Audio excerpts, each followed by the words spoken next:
আসসালামু আলাইকুম ভিউয়ার্স। ভাই ভাই বাড়ির সবার পক্ষ থেকে আপনারা জানাচ্ছি আন্তরিক শুভেচ্ছা অভিনন্দন। তো ভিউয়ার্স চলে আসলাম আরও একটি নতুন ভিডিও নিয়ে। তো আজকের ভিডিওর উদ্দেশ্য হলো আমাদের বাইকের যে চাকা,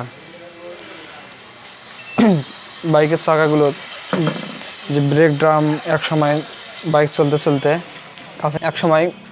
চলতে চলতে যে ড্রামটি ওভার হয়ে যায় বা ড্রামটি ক্ষয় হয়ে যায়, পরে যে আমরা নতুন ব্রেক শু লাগার পরে এরকম লিভারটি এদিকে অনেকটা চলে আসে। এরকম ব্রেক করলে অনেকটা চলে আসে। এর মূলত কারণ হয়ে থাকে এই ব্রেকের যে ড্রামটি এটি ক্ষয় হয়ে যায়, ভিতর থেকে এটি ক্ষয় হয়ে যায়। তো একসময় আমাদের বাইকগুলি চলতে চলতে এই যে দেখুন এটি কিন্তু ক্ষয় হয়ে গেছে। এটি ক্ষয় হয়ে গেলে আমরা যত নতুন ব্রেক শু লাগাই আমাদের ব্রেক অ্যাকুরেট হয় না বা ব্রেক ধরে না ঠিক মতো। চাকা অনেক সময় জ্যাম হয়ে থাকার সম্ভাবনা থাকে। এরকম ব্রেক প্রেস করলে ব্রেক ধরে থাকে আর রিলিজ হয় না, ব্রেক ছেড়ে যায় না। সেজন্য আমরা এটি রিপেয়ারিং করে থাকি। এখানে নতুন করে একটি স্লিপ বসাতে হয় এরকম, এই যে এটি ব্রেক স্লিপ। এর ভিতরে যে স্লিপটি আছে এটি বের করে বা কেটে আমরা এই নতুন স্লিপটি এখানে এরকম করে বসাই দিই। তাহলে এভাবে বসাই দিলে আমাদের যে ব্রেক আগে নতুনের মতো ছিল ওই রকম হয়ে যায়। তো আমরা আজকে মূলত এটি দেখাবো যে পুরাতন যে গাড়িগুলোর ব্রেক ড্রাম ক্ষয় হয়ে যায় সেগুলো কিভাবে রিপেয়ারিং করা হয়।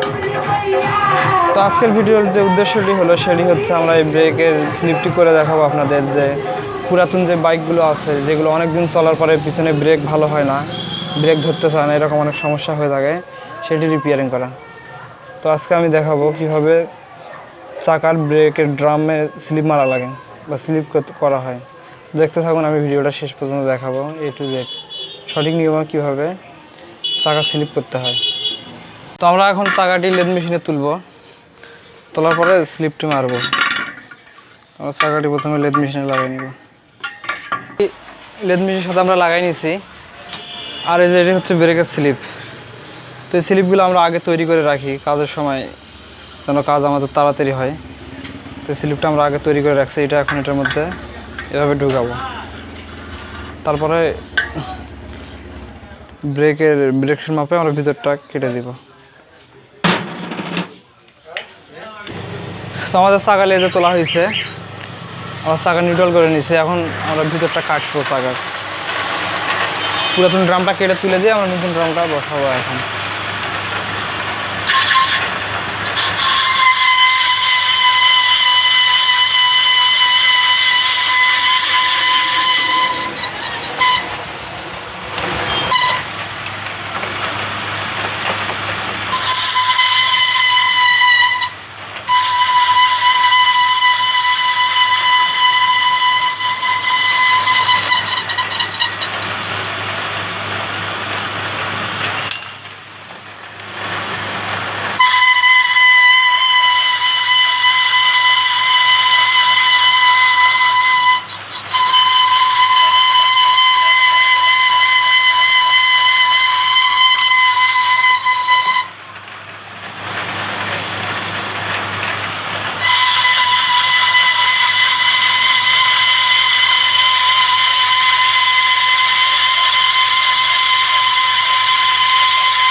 তো আমরা এরকম স্লিপটি ভার্নিয়ার স্কেল দিয়ে মাপ তুলব।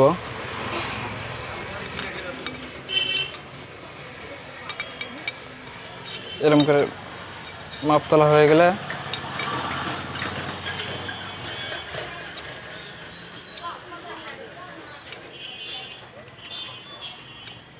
মাপ তোলার পরে আমার যে আউটসাইড আছে আউটসাইড দিয়ে এটার মাপটি নিয়ে নেব।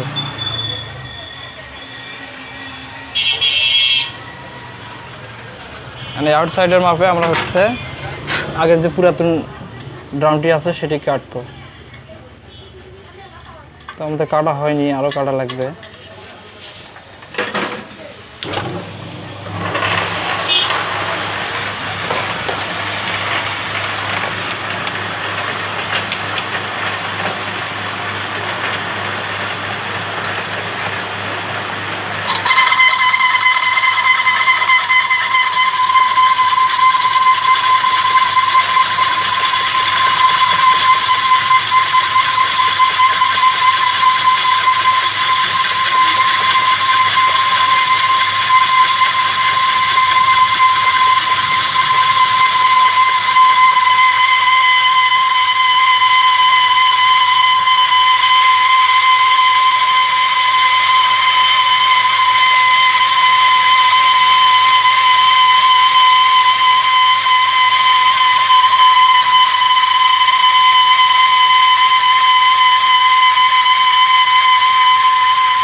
তো আমাদের পুরাতন যে স্লিপটি ছিল ওটা আমরা কেটে তুলে দিছি, আমাদের মাপ অ্যাকুরেট আছে। আমরা এখন এই নতুন স্লিপটি এটার মধ্যে ঢুকাবো।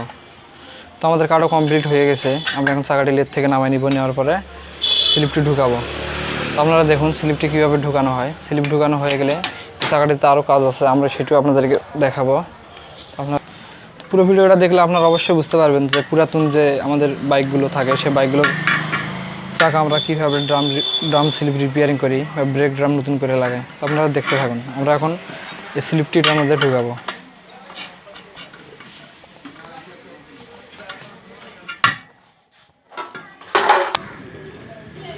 তো আমরা এখন এই স্লিপটি এটার মধ্যে লাগাবো। তো এই স্লিপটি এমনভাবে কাটতে হবে যেন বেশি টাইট না হয়ে যায়। বেশি টাইট হলে যখন আমরা বাড়ি দিব তখন হাফসটি ভাঙার সম্ভাবনা থাকে। সেই জন্য স্মুথভাবে, আবার যেন খুব লুজ না হয়ে যায়, আবার অতিরিক্ত টাইট না হয়ে যায়, সে মাপে আমাদের এটি লাগাতে হবে। তো আমরা এখন এটি লাগাবো।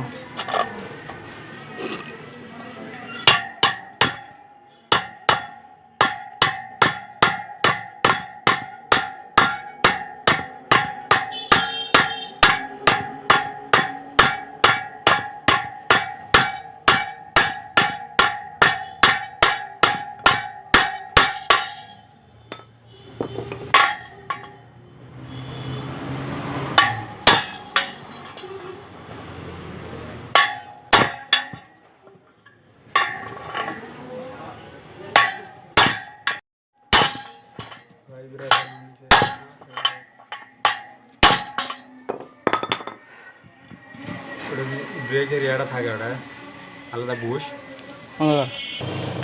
আমাদের যে ড্রাম স্লিপটি এটা আমরা ঢুকাইছি। এখন আমরা হচ্ছে নতুন যে চাপে ব্রেক শু লাগাইছি, ব্রেক শুর মাপে আর ভিতরটি ফেস করে দিব।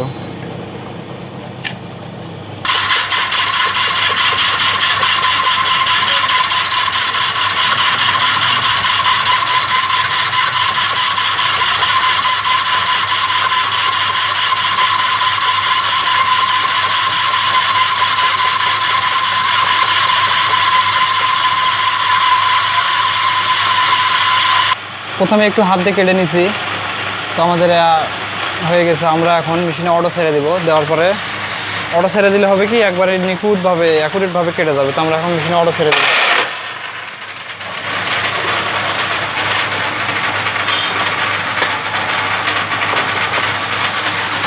কাটবো এটা অটো ছাড়া যেটি কাটলে ভিতরে একটু খাড়া দাড়া বা হচ্ছে স্ক্র্যাচ থাকবে না, একবারে নিখুঁতভাবে কেটে যাবে। তো আমরা এখন মেশিনে অটো ছেড়ে দেবো।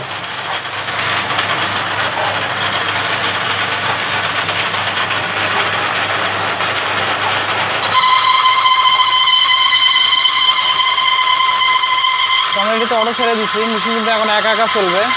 একা একা ব্রেকের স্লিপটি ভিতরটি কেটে একবারে ফিনিশিং হয়ে যাবে, কোনো স্ক্র্যাচ থাকবে না। তো দেখতে থাকুন। তো তো আমাদের স্লিপ মারা কিন্তু হয়ে গেছে, আমরা স্লিপ বসাইছি, স্লিপের হচ্ছে ব্রেক শু জায়গাটা ফেস করে দিছি। তো এখন কিন্তু দেখুন ভিতরে কোনো স্ক্র্যাচ নেই, একদম প্লেন আছে, একদম অ্যাকুরেট আছে। তো এরকম করে যে স্লিপ মারা যায় তাহলে কিন্তু বাইকের ব্রেক ভালো হয়, ব্রেকের যে চাও চাও বা কড়কড় করে শব্দ করে সেরকম শব্দ থাকবে না, তো অনেক ভালো পারফরমেন্স পাওয়া যায়। তো আমি এখন দেখাই, দেখুন লিভারটা কিন্তু আর আগের মতো বেশি যাচ্ছে না। তো এইভাবে স্লিপ মারলে চাকা স্লিপ ভালো হয়। তো বন্ধ কর। তো আজকের ভিডিও এই পর্যন্তই। ভিডিওটি কেমন লাগলো অবশ্যই জানাবেন, ভিডিওটি ভালো লাগলে লাইক করে দিবেন এবং চ্যানেলে নতুন হলে চ্যানেলটি সাবস্ক্রাইব করে দিবেন। তো দেখা হবে কোনো নতুন ভিডিওতে। তো এরকম ভিডিও পেতে আমাদের চ্যানেলটা অবশ্যই সাবস্ক্রাইব করবেন। আমরা এরকম নতুন নতুন ভিডিও ছাড়ি মোটরসাইকেল রিলেটিভ বা মোটরসাইকেলের বিষয়ে। তো দেখা হবে অন্য কোনো ভিডিওতে। সে পর্যন্ত সবাই ভালো থাকবেন। আল্লাহ হাফেজ।